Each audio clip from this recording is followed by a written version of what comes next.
The air in the grand ballroom was thick with the scent of expensive perfume and freshly cut lilies.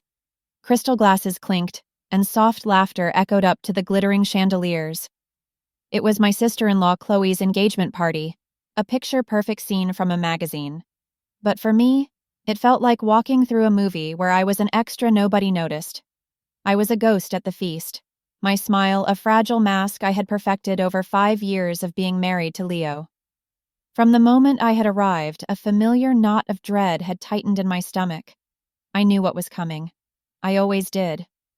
My mother-in-law, Eleanor, glided towards me, her silk dress whispering across the polished floor. Her smile didn't reach her cold, assessing eyes. She wasn't coming to welcome me or ask how I was. She never did. Instead, she pressed a heavy silver tray into my hands. It was laden with tiny, perfect appetizers. "Amelia, dear," she said, her voice just loud enough for the nearby guests to hear. "Do make yourself useful and pass these around. The staff is so overwhelmed." My cheeks burned with shame. I wasn't a guest. I was unpaid help. I glanced towards Leo, my husband, hoping for a lifeline. He was across the room, laughing with Chloe's fiancé, completely oblivious. Or maybe he just chose not to see. Swallowing the lump in my throat, I nodded and began to weave through the crowd. With each person I offered a tiny pastry to, a piece of my dignity crumbled. Some guests gave me polite, confused smiles, while others barely acknowledged me. I could feel Chloe's eyes on me, and when I dared to look, she was whispering to her friends, a cruel smirk playing on her lips. They saw me exactly as her mother did, the girl who wasn't good enough, the housekeeper who had somehow tricked their precious Leo into marriage. The humiliation continued when dinner was announced. We moved to the dining hall, where a long, magnificent table was set for 50. Gold-rimmed plates sat on ivory tablecloths, and in front of each chair was a small, elegant card with a name written in flowing script. I walked the length of the table, my heart beginning to pound a frantic rhythm against my ribs. I walked it again. There was no card for Amelia. There was no seat for me. Every single spot was assigned, leaving me standing alone by the doorway as the rest of the family and their friends settled in. I stood there for what felt like an eternity, my body frozen, my mind racing. Maybe it was a mistake, a simple oversight. But when I saw the satisfied look Eleanor shot Chloe across the table, I knew it was no mistake. It was a deliberate, calculated act of cruelty. The servers began bringing out the main course, the delicious aroma of roasted lamb filling the air. My stomach growled with a hunger that was now mixed with pure anguish. I finally caught Leo's eye. I gave him a small, desperate look, a silent plea for help. He just gave a tiny, almost imperceptible shrug, as if to say, "What do you want me to do?" That shrug broke something deep inside me. Still, I gave him one last chance. I walked over to his chair, leaning down to whisper so no one else would hear. "Leo," I breathed, my voice trembling. "There's no seat for me. Could I just get a plate of food?" He didn't even turn to look at me. He waved a dismissive hand, his attention fixed on the conversation at the table. His next words were not whispered. They were clear and casual, spoken for anyone nearby to hear. "Amelia, don't make a scene," he said with a short laugh. "The food is for family. The food is for family." The words echoed in the sudden silence that fell over my world. The clinking of forks stopped. The chatter died. In that moment, 5 years of biting my tongue, of forcing smiles, of accepting their little cruelties for the sake of a man I loved, all came crashing down. I was not family. After all this time, I was still the outsider, the housekeeper, not even worthy of a plate of food at his sister's party. A strange and powerful calm washed over me. The trembling in my hands stopped. The shame that had been burning in my cheeks turned into cold, hard resolve. I straightened up, holding my head high. I looked directly at Leo. His smile finally faded as he saw the expression on my face, a look he had never seen before. Slowly, Deliberately, I raised my left hand and pulled the simple gold wedding band from my finger. It felt weightless. I walked to the head of the table where he sat, flanked by his mother and sister. Their faces were masks of confusion and shock. I placed the ring on the pristine white tablecloth, right beside his half-full wine glass. It made a soft, final clink. My voice, when I spoke, was not loud, but it was clear and steady, carrying across the now silent room. "I believe this belongs to your family," I said, my gaze fixed on Leo. "Because I am done being your housekeeper. We are done." Then I turned my back on his gaping mouth, on Eleanor's horrified gasp, and on the entire stunned party. I walked away without a single tear, my steps even and sure. I didn't look back. I just walked out of the hall, leaving behind the life that had tried so hard to make me small, and into the quiet of the night, finally, wonderfully, on my own. Walking into the cool night air, away from the wreckage of my marriage, my mind didn't stay in the present. It flew backward, 5 years into the past, to a time when the name Leo meant safety, not betrayal. It's strange how the brightest memories can cast the darkest shadows. I remembered the man I fell in love with, and it felt like mourning someone who was still alive. We met in a dusty old bookstore on a rainy Tuesday.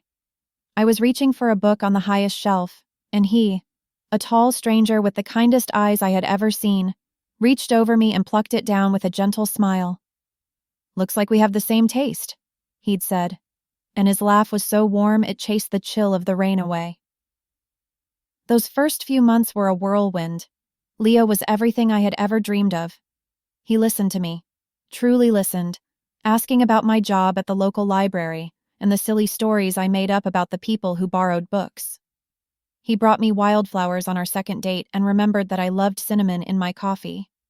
With him, I felt seen. I felt like the most important person in the world. When he asked me to marry him 6 months later, under a sky full of stars, there wasn't a single doubt in my mind.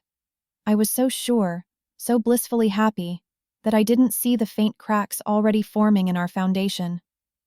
The first time I met his family was for Sunday lunch. I was nervous, my hands clammy as I held a bouquet of flowers I had carefully picked out. Eleanor, his mother, opened the door. She was perfectly dressed, her hair not moving a single inch, and her smile was a thin, tight line. She took the flowers from me without a word and put them on a side table, as if they were an inconvenience. "Leo, your friend is here," she called out, and that one word, friend, was the first tiny prick of a needle. At the lunch table, I felt like an insect under a microscope. Eleanor asked me questions that didn't feel like questions at all. They felt like tests. "So, Amelia, your parents are no longer with us?" she asked, her tone dripping with a pity that felt more like judgment. "And you work in a library? How quaint." Her daughter, Chloe, who was then just a teenager, giggled. "Mom, be nice," she said, but her eyes were laughing at me. Not everyone can have a family with a good name. I felt my face grow hot. I looked to Leo, expecting him to say something, to defend me. But he just laughed, reaching over to squeeze my hand under the table. "Don't mind them," he whispered, as if it were a fun secret between us. "That's just how they are. They're just joking." I wanted to believe him so badly. I loved him, and this was his family. So I smiled, a tight, painful smile, and pretended I was in on the joke too. But the jokes kept coming. Over the years, they became a little sharper, a little crueler. There was the Christmas they forgot to buy me a gift, even though I had spent weeks finding the perfect presents for them. There was the family vacation where they booked me a separate, smaller room away from the main family suite. Each time, I would talk to Leo, my voice shaking with hurt. And each time, he would give me the same tired excuses. "You're being too sensitive, honey. You know my mom, she's from a different generation. Chloe doesn't mean it, she's just immature." He was the master of excuses, the king of smoothing things over. He would hug me and tell me he loved me, and his love felt like a warm blanket I could pull over my head to hide from the coldness of his family. I chose to believe him every single time. I told myself that if I just tried harder, if I was just sweeter, more helpful, and less sensitive, they would eventually see me as Leo did. I thought my love for him would be enough to build a bridge to them. I didn't realize I was the only one building, and they were standing on the other side, slowly taking it apart, stone by stone. My footsteps were loud in the quiet of the parking lot, each one a small, decisive tap on the dark asphalt. The cool night air felt like a blessing on my burning cheeks. I didn't know where I was going. I just knew I was moving away from the suffocating warmth of that ballroom, away from 5 years of shrinking myself to fit into a life that was never truly mine. I had almost reached the edge of the property when I heard frantic footsteps behind me. Amelia, wait, Amelia, please. It was Leo. His voice, usually so calm and steady, was cracked with a panic I had never heard before. He caught up to me, grabbing my arm gently. I stopped but didn't turn to face him. I couldn't. If I saw his face, I was afraid the fragile wall I had just built around my heart might crumble. Please, just listen to me, he panted, his breath coming in ragged clouds in the chilly air. I'm so sorry. I don't know what I was thinking. It was a stupid, horrible thing to say. Please come back inside, we'll fix this. His words were a soft, desperate whisper. For a fleeting, painful moment, I hesitated. This was the Leo I had fallen in love with, the one whose voice could soothe any hurt. A tiny, treacherous part of me wanted to turn around, to fall into his arms and believe his promises. I could almost feel the familiar comfort of his embrace, the way he would tell me everything was going to be okay. My resolve wavered. Maybe he finally understood. Maybe this time, this awful public humiliation, was the shock he needed to finally stand up for me. For us. Slowly, I began to turn, my eyes searching for his in the dim light. I saw the genuine fear in them, the desperation of a man about to lose something he had taken for granted. My heart ached. But just as I was about to speak, another sound cut through the night. It was the sharp, angry click of heels on the pavement. There you are! What is the meaning of this, Amelia? My blood ran cold. It was Eleanor, with Chloe trailing right behind her, her arms crossed, and a furious scowl on her face. They weren't coming to apologize. They were coming to attack. You have a lot of nerve, Eleanor spat, her voice shaking with rage. Walking out like that, making a scene. You have completely ruined your sister's engagement party. All of our friends are in there asking what's wrong. You did this just to embarrass us, didn't you? Chloe chimed in, her voice dripping with venom. She's always been like this, Mom. So dramatic. She can't stand it when the attention isn't on her for 5 minutes. It's my special night and you had to make it all about you. I was stunned into silence. They twisted my pain into a weapon and used it against me. I looked from their furious faces back to Leo, my husband. This was it. This was the moment. This was his chance to finally draw a line in the sand, to stand between me and them and say, enough. I held my breath, waiting, praying for him to finally be the man I needed him to be. He just stood there. He stood there, frozen between his mother and me, his mouth slightly open as if he wanted to speak but couldn't find the words. He looked at his mother's angry face, then at my pleading one, and he did nothing. He said nothing. And in his silence, I heard my answer. It was louder than any shout. He would always choose them. He would always choose their comfort over my pain. He would let them tear me to pieces just to keep the peace. The last flicker of hope inside me died. The man I married wasn't here. Maybe he never was. The man standing before me was a stranger, a coward hidden inside the shell of the person I once loved. The hesitation I felt just moments before turned into a cold, hard certainty. I gently pulled my arm from his grasp. You're right, Chloe, I said, my voice eerily calm. It is your special night. You can have it. I looked at Leo one last time, my eyes empty of tears, empty of love, empty of everything. And you can have him too. Then I turned and walked away for the second time. This time I didn't listen for footsteps behind me. I knew I wouldn't hear any. I was finally, truly, walking alone. The world outside the gates of the lavish estate was dark and silent. I stood by the side of the road, the manicured perfection of the party behind me, the vast, uncertain darkness of my new life ahead. The adrenaline that had fueled my dramatic exit was beginning to fade, leaving a hollow, trembling emptiness in its place. I had my purse, my phone, and the clothes on my back. I had no car, no house keys. The home I had shared with Leo was his before we married, and no family to call. For the first time in my life, I was utterly and completely alone, a ship cut loose from its anchor in the middle of a storm. I wrapped my arms around myself, a poor substitute for the warmth I so desperately needed. Just as a wave of pure, cold panic was about to wash over me, a pair of silent, bright headlights swept across the road. A sleek, dark car, the kind that whispers of quiet wealth, pulled up smoothly beside me. The back window glided down, revealing a man in the back seat. He was older, with kind, crinkled eyes and a neatly trimmed silver beard. I recognized him instantly as one of the guests from the party, someone who had watched the whole horrible scene unfold. My first instinct was to recoil, expecting more pity or judgment. "Amelia," he said, his voice calm and deep. It wasn't a question. "I hope you don't mind me stopping. You look like you could use some help." I stared at him, wary and confused. "I'm fine," I said, the lie tasting like ash in my mouth. He gave a small, sad smile. "No, you're not. But you will be." He paused, his gaze gentle. "I know this must seem very strange, but my name is Arthur Harrison. I knew your father, Amelia. We were business partners for many years, but more than that, we were very good friends." The name hit me like a bolt of lightning. "Mr. Harrison." My father used to talk about him all the time, his voice full of respect and admiration. He was the friend my dad always said had the sharpest mind and the kindest heart.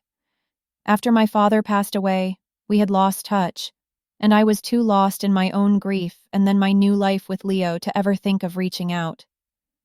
"You knew my father?" I whispered, the words barely audible. "I did," he said softly. "He was a wonderful man. He talked about you constantly, always so proud of his brilliant, kind-hearted daughter. I lost contact with you after he died, and I can't tell you how sorry I am for that." He looked back towards the party, a flicker of deep disappointment in his eyes. "I was invited tonight as a business acquaintance of Chloe's fiancé. I had no idea you were the Amelia they spoke of until I saw you. And what I saw tonight, it made me sick. Your father would have been heartbroken to see you treated with such cruelty." Tears I didn't know I had left began to well in my eyes. To hear someone speak of my father, to have someone validate the pain I was feeling, it was like a crack of light in my suffocating darkness. Mr. Harrison leaned forward slightly. "But he would have been so incredibly proud of the strength and dignity you showed. To stand up for yourself like that with all those eyes on you, that took a courage I have rarely seen." He wasn't looking at me with pity. He was looking at me with respect. "I imagine you don't have anywhere to go right now. I have a guest house on my property. It's quiet, private, and completely separate from the main house. You would be safe there. You can stay as long as you need to think, to rest, and to decide what you want to do next. Please allow me to help. Not for me, but for your father's memory." The offer was so unexpected, so genuinely kind, that it took my breath away. It wasn't charity. It was a lifeline, thrown from a past I thought was gone forever. I looked at his sincere, kind face, and for the first time all night, I didn't feel alone. I saw a reflection of my father's goodness in this man's eyes. My whole body sagged with relief.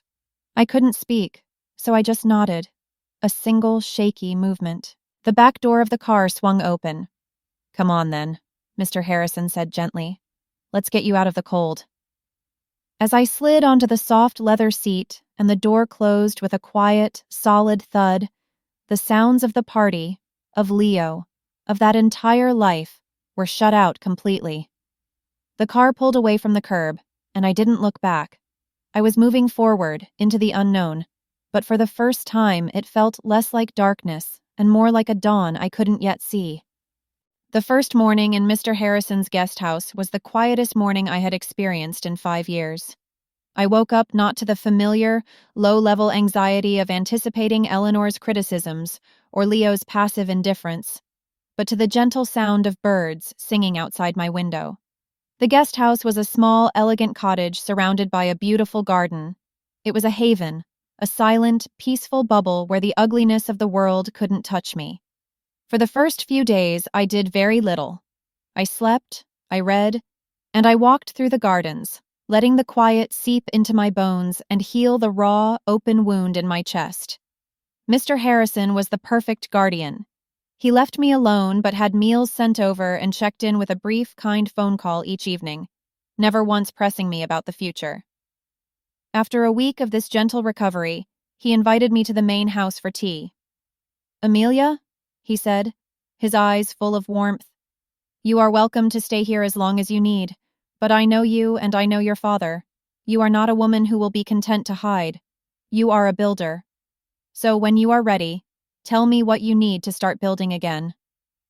His words gave me a strength I didn't know I had. He didn't see me as a victim. He saw me as the capable woman my father had raised.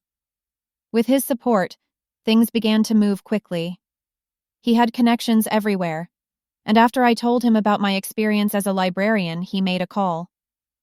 Within a week, I had an interview for a position as a research archivist for a private historical foundation. It was a job that required all the skills I loved: organization, research, and a quiet attention to detail. But it was a true career, with a salary that would give me my own independence. I got the job. The first paycheck felt like a medal of honor. I used it to put a deposit on a small, sunny apartment on the other side of town. It wasn't grand like the house I had shared with Leo, but it was all mine. The day I moved in, with nothing but a few boxes of new clothes and kitchen supplies, I stood in the empty living room and cried. They weren't tears of sadness, but of overwhelming relief. This was my space. No one could treat me like a housekeeper here. No one could deny me a seat at my own table. I was finally home. Meanwhile, the world I had left behind was imploding. Mr. Harrison, through his own social circles, heard the news and relayed it to me gently. The story of the engagement party had spread like a virus through their wealthy community. The guests who had witnessed my humiliation were talking. The story wasn't just that Leo's wife had caused a scene. It was that Leo's family had treated her with shocking cruelty, and he had let them. The most immediate consequence was for Chloe. Her fiancé, a man from a genuinely good and respected family, was horrified. He had called her the day after the party and broken off the engagement. He told her he could not, in good conscience, marry into a family that possessed such a capacity for casual cruelty and disrespect. The public humiliation was more than Eleanor and Chloe could bear. The perfect wedding they had planned, the perfect union to elevate their social standing, had vanished, and it was their own actions that had destroyed it. The fallout didn't stop there. Business associates of Leo's father began to distance themselves. Friends stopped returning Eleanor's calls. The perfect, respectable facade they had spent a lifetime building had been shattered in a single evening. They were discovering that while people might tolerate private snobbery, they had little patience for public degradation. They were becoming social outcasts, trapped in the beautiful prison of their own making. I didn't feel a sense of revenge. I just felt a profound, quiet sense of justice, like watching a turbulent sea finally grow calm. Their storm was no longer mine to weather. The rhythm of my new life was beautifully simple. I would wake up in my own apartment, make coffee in my own kitchen, and walk to a job that I loved. In the evenings, I would read or explore my new neighborhood, or simply sit in the quiet and enjoy the feeling of being completely, peacefully myself. The constant low-grade anxiety that had been my companion for 5 years had vanished, replaced by a steady sense of calm. I was healing. Then, the messages started. My phone, which had been a source of connection to my new life, suddenly became an anchor to my old one. It began with a single text. "Amelia, we need to talk." I ignored it. Then another came, and another. "I'm so sorry. I made a terrible mistake. Please, just answer me." Soon, it was a constant barrage of texts and missed calls, a digital haunting I couldn't escape. The name Leo would flash on my screen, and my stomach would clench, not with longing, but with a weary sort of pity. I read some of the messages, my mind detached and clinical. They were filled with frantic promises. He said he had told his mother and Chloe that they were wrong. He said he was lost without me. He said his life was falling apart. That was the line that told me everything I needed to know. His life was falling apart, and he wanted me to come back and help him pick up the pieces. He wasn't mourning the loss of me. He was mourning the loss of his comfortable, easy life. The digital siege escalated to a physical one. I was walking home from work one evening, feeling a quiet satisfaction from a productive day, when I saw him. He was waiting on the steps of my apartment building, looking like a ghost of the man I had married. His suit was wrinkled, his hair was unkempt, and there were dark circles under his eyes. He looked lost and utterly defeated. "Amelia," he said, his voice hoarse as he stood up. "I found your address through... It doesn't matter.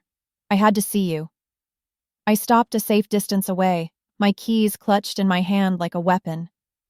"There's nothing to talk about, Leo." "Please," he begged, taking a step towards me. I held my ground. "Just 5 minutes. I know what I did was unforgivable. I was a coward. I should have defended you. I should have walked out of that party with you." His words were a torrent of regret, everything I had once longed to hear. But hearing them now, they felt hollow, rehearsed. "Why didn't you?" I asked, my voice even. He flinched. "I was scared. My mother, you know how she is. But I'm done with that, I swear. We can move away, Amelia. We can go somewhere new, just the two of us. We can start over, away from them. I'll spend the rest of my life making it up to you." He looked at me with pleading eyes, expecting me to melt, to see this as the grand romantic gesture I had always wanted. But I wasn't the same woman he had known. I didn't see a reformed hero. I saw a man who had stood by silently while his family humiliated me. I saw a man who didn't come after me because he loved me, but because his sister's engagement was called off and his family's name was now mud. He wasn't here to save me. He was here to save himself. "Your promises are 5 years too late, Leo," I said, my voice soft but firm. "You had so many chances to be this man. You could have defended me at 100 different Sunday lunches. You could have stood up for me at Christmas. You could have gotten me a chair at that party. You didn't need to move across the country to do that. You just needed to be a husband. And you weren't." Tears welled in his eyes. "But I love you," he whispered, the words sounding desperate and thin. "No," I replied, the truth of it settling over me with absolute certainty. "You don't. You love the idea of me. You love that I was easy, that I didn't cause trouble, that I absorbed all the cruelty from your family so you didn't have to. The moment I stopped being that person, you didn't know what to do." I took a deep breath. "I'm not that person anymore." I walked past him, unlocked the door to my building, and stepped inside. He called my name one last time, his voice breaking. I paused for a second, but I didn't turn around. I let the heavy door swing shut, the click of the lock echoing in the empty hallway. It was the sound of the final, definitive end. On the other side of that door was my past, and for the first time, I felt absolutely no desire to look back. 6 months passed, each day a quiet brick laid in the foundation of my new life. The woman who had stood trembling in a parking lot felt like a distant memory, a character from a sad story I had once read. My small, sunny apartment was filled with books and plants and the smell of my own cooking. At the historical foundation, I had been given a major project, a chance to curate a collection of old city photographs, and I poured my heart into it. I was no longer just Amelia. Leo's wife. I was Amelia, a person of value, with thoughts, skills, and a future that I was building with my own 2 hands. The invitation came from Mr. Harrison. His family foundation was hosting its annual charity gala, a major event in the city's social calendar. "I'm not asking you to be my guest," he had said, pressing the thick, cream-colored card into my hand. "The foundation you work for has a table. You're going as a respected archivist in your own right. It's time you were seen for who you are." His words were a vote of confidence that warmed me more than any compliment Leo had ever given me. I walked into the grand ballroom that night, feeling a nervous flutter, but it wasn't the old, familiar dread. It was excitement. I wore a simple, elegant dark blue dress that I had bought with my own salary. I felt powerful. I was surrounded by my colleagues, people who knew me for my work and my mind. We laughed and talked, and for the first time in a public setting like this, I felt like I belonged. Then, across the room, I saw her. It was Eleanor. She was standing alone near a pillar, a glass of champagne untouched in her hand. She looked smaller. The proud, rigid posture was gone, replaced by a slight slump in her shoulders. Her expensive dress seemed to hang on her, and the jewels around her neck couldn't distract from the tired, bitter set of her mouth. She saw me, and her eyes widened for a moment. I didn't look away. I simply held her gaze, my expression calm, and gave a polite, almost imperceptible nod before turning back to my conversation. A few minutes later, I felt a light touch on my arm. I turned, and she was there. "Amelia," she said, her voice quiet and thin, a shadow of its former commanding tone. "You look well." "I am well, Eleanor," I replied, my voice even. She wrung her hands, a nervous gesture I had never seen from her before. I wanted to apologize," she stammered. "What happened that night? It was unforgivable. It has caused our family so much trouble." There it was, the self-serving apology I knew would one day come. She wasn't sorry for the pain she had caused me. She was sorry for the public disgrace it had brought upon her. She was sorry that Chloe's engagement had ended, that her friends now whispered behind her back, that her perfect world had crumbled. I looked at this woman who had tried so hard to break me, and I felt nothing. Not anger, not hatred, not even the satisfaction of victory. I just felt a deep, profound sense of peace. The power she once held over me was gone, evaporated into thin air. "My forgiveness is not something you need, Eleanor," I said softly, but with a finality that was absolute. "And it's not something I need to give. What happened is in the past, and that is where I have left it." She stared at me, searching for a crack in my composure, for a hint of the hurt girl she had once known. She found nothing. She opened her mouth to say something else, perhaps about Leo, perhaps another plea, but no words came out. She simply nodded, a defeated little gesture, and turned and walked away, disappearing into the crowd.